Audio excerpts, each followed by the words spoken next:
మిమ్మల్ని ఒకటే కోరుతున్నా, వైఎస్ఆర్ కాంగ్రెస్ పార్టీకి డైరెక్ట్ గా ఇండైరెక్ట్ గా మనం పనులు చేసే పరిస్థితి ఏ స్థాయిలో కూడా రాకూడదు.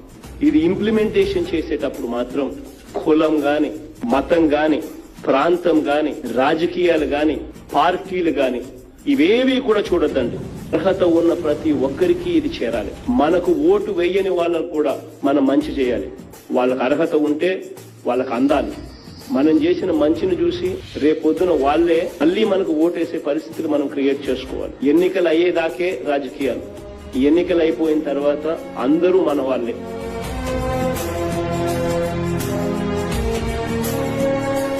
మోస్ట్ ట్రాన్స్పరెంట్ గా నాకు ఓటు వెయ్యని వాడైనా పర్వాలా, if that man is eligible for a house patta, he should be given.